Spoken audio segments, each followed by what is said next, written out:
Hello, good morning. Ayan, sa mga katropa pips po namin muli, nandito na naman si Liver Boy. Nahiya ako mga katropa, halos mahigit ilang buwan din na nung nagtanim kami ng ampalaya dito sa bukid ni Papa Bear. Magtatanim kami muli mga katropa pips. Maraming pinagdaanan pero ganun pa rin ang buhay. Wither lang yan. Tuloy-tuloy lang tayo sa pagtatanim. Yung area na ito mga katropa pips ay tinamnan namin nung nakaraan pa. Tapos sa isang season ay hindi po kami nakatanim dito. Yung tinanim naming ampalaya nakaraan doon sa kabila, yung kabila doon ay yung mga buto. Nung naglinis kami, napakaraming mga tumubong buto mga katropa pips. Si Papa Bear ay sayang na sayang doon sa mga tumubong buto ng ampalaya. Kaya nilipat niya dito sa kabilang taniman. Katulad nito mga katropa ay tumubo na yung mga buto ng ampalaya na tumubo doon sa area na pinagtaniman namin. Marami rin po yan. Ayan. Kaya nilagyan namin ulit ng inayos namin yung plat. Lagyan namin ito ngayon ng plastic mulch para hindi masyadong mahihirapan si Mama Bear at saka si Papa Bear sa paglilinis ng mga damo. At syempre, may kasama kaming poging-pogi. Kuya, hi ka muna, hi. Hi, yan si Kuya Jimboy, yan. Andun si Kuya Jimboy, tumulong kay Papa Bear na maglinis dito sa taniman ng ampalaya. Ayan, maraming salamat kay Kuya. Hi ka muna sa mga katropa pips natin, Kuya. Ayan, hi. Si Kuya Jimboy, ito Kuya. Ito mga katropa pips, single po ito. Poging-pogi, ayan. Pamilya Loyola, no? Yan. Sino nakakilala kay Kuya Jimboy? Ayan. Gwapong-gwapo nandito sa bukid ni Papa Bear. Ayan, tumutulong na magtanim ng ampalaya. At after ilang buwan, bubungay ang ampalaya namin. Magkakain kami ulit ng ampalaya. Ito, halos ilang puno din na tinanim ni Papa Bear. Ilang plat ba ito? 1, 2, 3. May 4 na plat. Tinaniman ni Papa Bear ng mga tumubong ampalaya. Parang namimiss ko ulit magtanim mga katropa pips.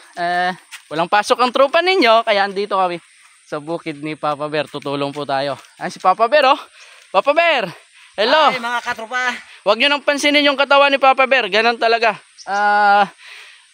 Talagang hustle sa trabaho. Pero machong-macho.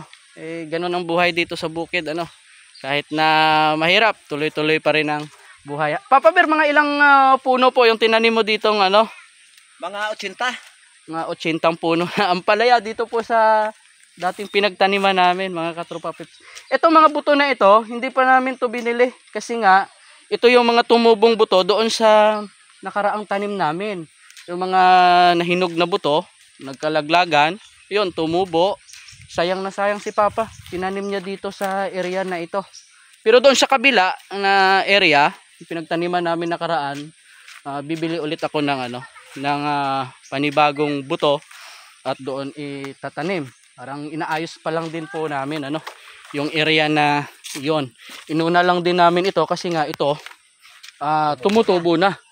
Tumutubo na yung mga buto ng ampalaya. Kaya sayang kasi halos 2 linggo lang yan. Haba na yung gapang yan. Para kahit papaano ay kung bibigay man siya ng magandang bunga, pagpasalamat natin. Kung hindi man, pero magbibigay pa rin yan ng bunga kasi nga tinanim natin mga katropa pips. Papa Bear, halos ilang buwan din hindi tayo nakapag-vlog, hindi tayo nakapag-upload sa YouTube natin. Ano masasabi mo sa mga katropa pips natin nag-aabang sa iyo? Sige, lang mga katropa, subaybay lang. At palo-palo sa kay Liver Boy vlog. Yun. Dito lang sa bukid, medyo ganito lang ang buhay. Si Papa Bear mga katropa pips ay senior na pero gwapong-gwapo pa rin. Shout out sa mga katropa namin na nag-aabang kay Papa Bear. Ganito ang buhay ni Papa Bear dito sa bukid niya. Ikikwento ko lang, awang-awa din kami nakaraan. Dahil dito sa bukid, napakarami niyang alagang manok. sinamantala ng mga mapagsamantalang tao ng mga nakaraan. Inubos talaga nila yung alaga ni Papa Bear. Pero Diyos nang bahala sa kanila. Ginagawa nilang hindi maganda. Ganun ang buhay, tuloy-tuloy lang. And hello ate. Ay, dito sa bukid si John Liboy. Hindi ko alam, andun pa yata. Naligo sila sa ilog. Yan si Kuya. Ayan, shout out sa mga katropa pips namin na nagtatanim. Tuloy-tuloy lang. Ganun talaga. Pag tumigil tayo ay wala din tayong mapapala, mga katropa pips. Ito, halos 2 linggo lang ay gagapang na po yan. May mga release na rin. Pero ayusin pa po namin yan. Ayan.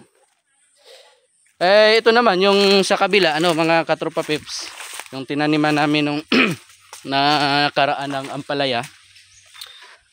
Inaayos na din namin. At ito yung bibilhan ko ng buto. Ay, John Liboy! Hello! Ito si John Liboy, mga katropa pips. Sumama dito sa bukid ni Papa Bear at saka ni Mama Bear. Naligo sa ilog. Kamusta ang paligo? Okay lang. Okay lang? Hindi namin nasamahan. Naligo sila sa ilog nila ate. Dahil walang pasok. Yo, si Mama Bear, nag-aayos ng habang kami nagtatrabaho doon. Si Mama Bear naman ay nag-aayos ng aming kakaining tanghalian. Anong ulamin natin, Mama Bear? Adobong takway. Adobong takway. Yan, laswa, tangkong. Ano pa yan? Lupo. Ayun, lupo, laswa. Ganun ng buhay. Pag nasa bundok ka o sa bukid ka, mayroon kang makukuhang pwedeng ulamin sa mga tanim natin sa paligid. Ang problema pag nandito ka sa bukid. Ito mga katropa pips, ito yung tinamna namin nung nakaraan. Ayan, inayos na rin to at inarado na rin ni Papa Bear ito. Ayan, inarado na rin ni Papa Bear yan. At gagawin namin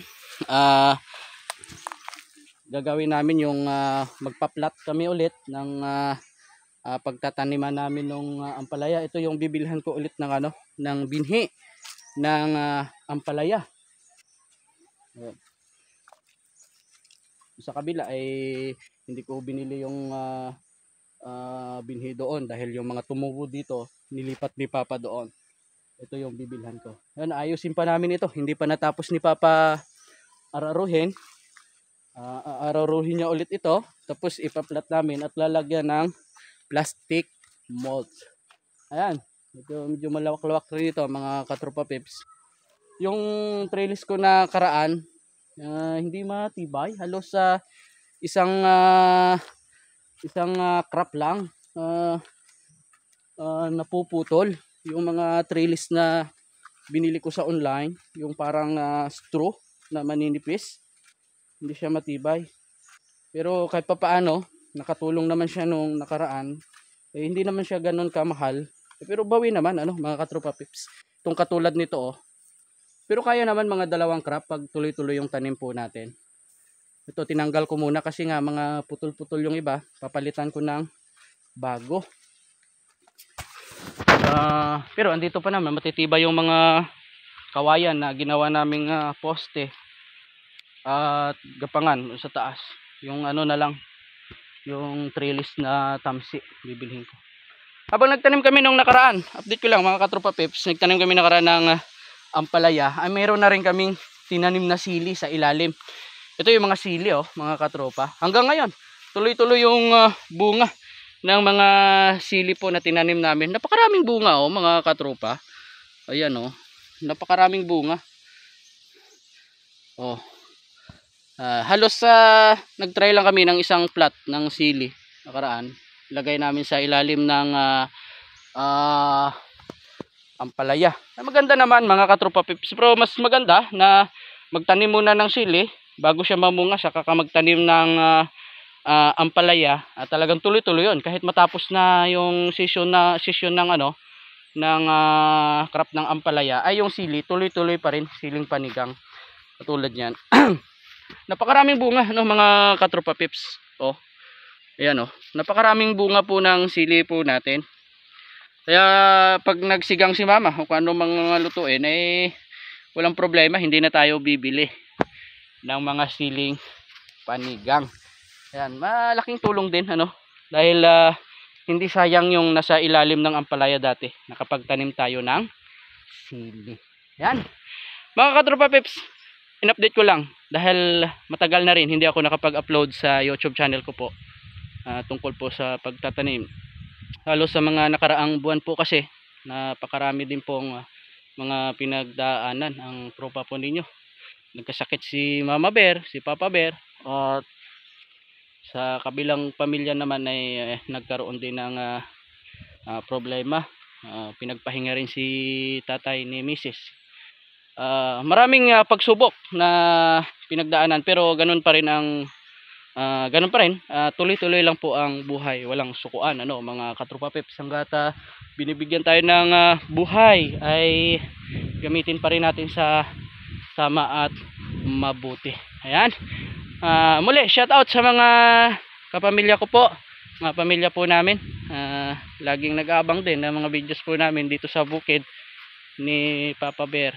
Mga katropa, mga kaibigan po namin, mabuti naman po kami dito. At palala ni Liverboy, mga kaibigan at mga katropa pips po natin, lagi po tayong mag-iingat. Tungkol naman sa pagtatanim, ay tuloy-tuloy lang, huwag tayong magsasawa. Ako naman, minsan lang ako naakyat dito sa bukid ni Papa Bear dahil John Liboy, yung anak ko ay nag-aaral din. Sa Dumaraw po nag-aaral. Dito naman kami sa Mambusa yung bukid namin. At may trabaho din po ako. Kaya kung walang pasok, saka lang ako nakaakyat dito sa bukid ni Papa Bear. Ayan, sige po mga katropa, maraming salamat po sa inyo sa pag-like, pag-share. At sana i-like at i-share po natin yung mga videos po na i-upload po namin. Simula ngayon ay mag-upload po ako. Subaybayan ko rin pagtatanim ni Papa Bear muli ng ampalaya. At siyempre, para may magamit naman po pag namunga na yung mga ampalaya. Katulad ng nakaraan, medyo maganda rin naman yung kita. Pero talagang tiyagaan lang po talaga yung pagtatanim ng mga gulay. Ayan, maraming salamat po sa inyo. At sana sa susunod ay panoorin pa po ninyo yung mga videos po namin na ini-upload. Sige po mga katropa, maraming salamat po. Bye-bye po!